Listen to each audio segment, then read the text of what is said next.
সুপ্রভাত সবাইকে। অন্তরার ডায়েরির নতুন একটি ব্লগে আপনাদের স্বাগত জানাই।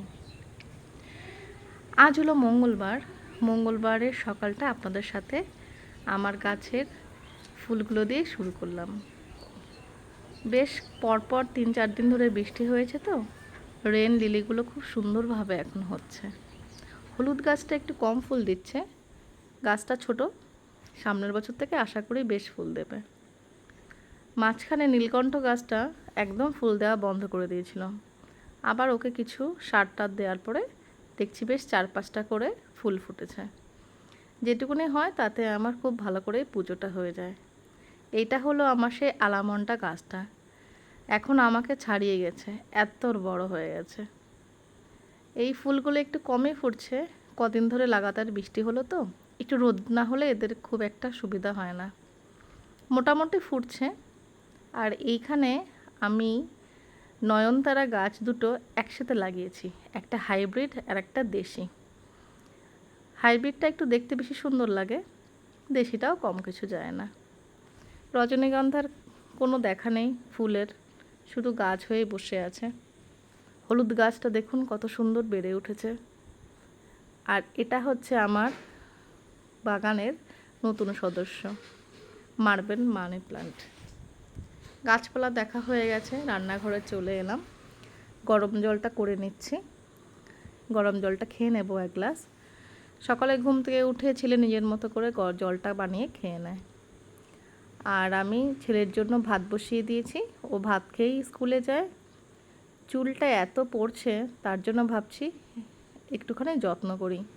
কারি পাতা আর পেঁয়াজের খোসা এই দুটো একসাথে ফুটিয়ে নিয়ে মাথায় লাগাবো।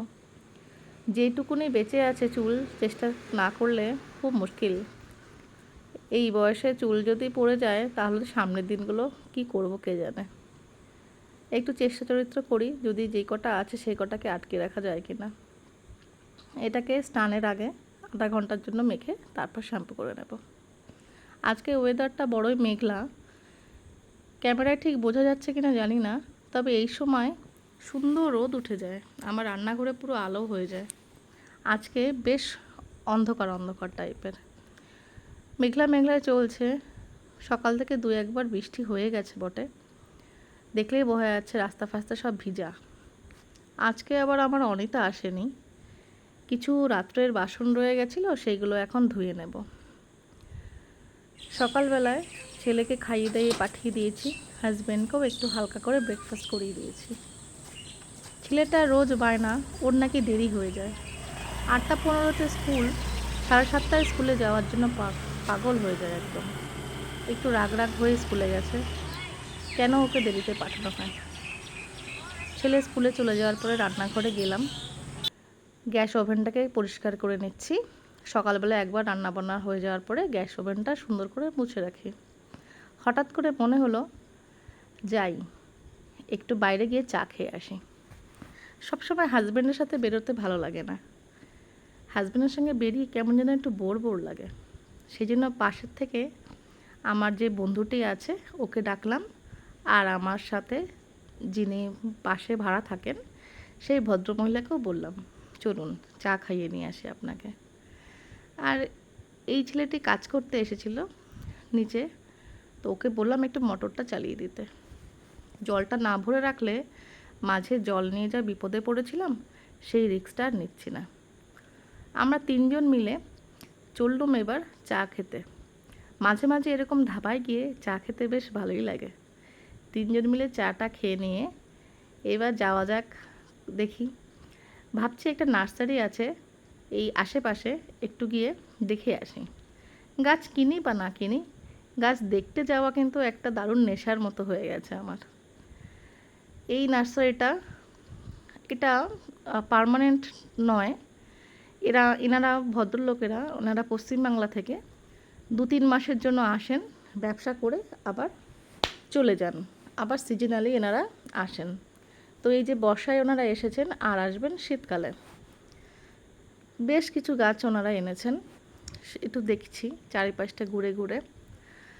আমার ছাদ বাগানে এত গাছ হয়ে গেছে, আর আমি কোনো কিছু কিনতে ভয় পাই।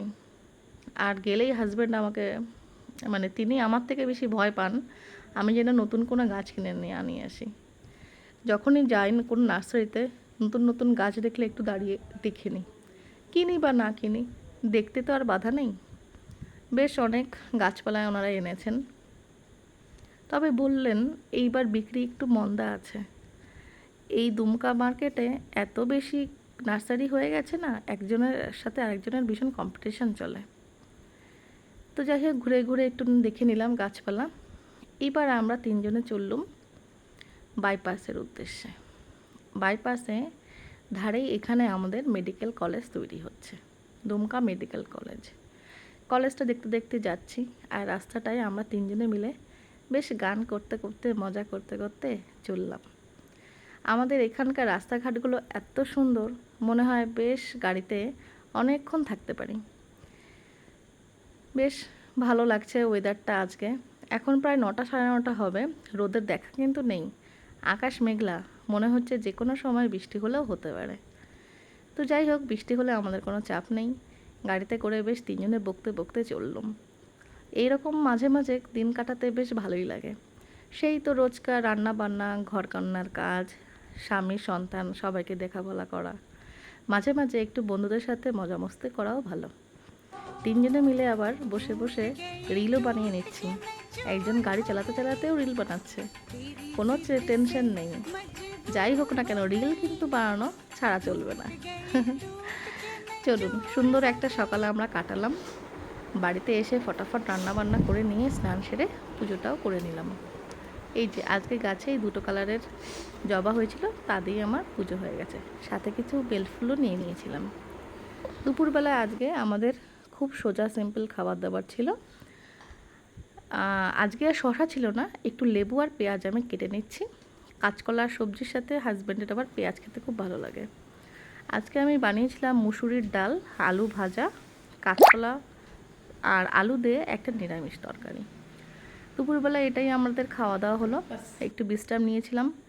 তারপরে আমার বাড়ির মালকিন এসেছিলেন আমাকে কিছু গিফট দিতে।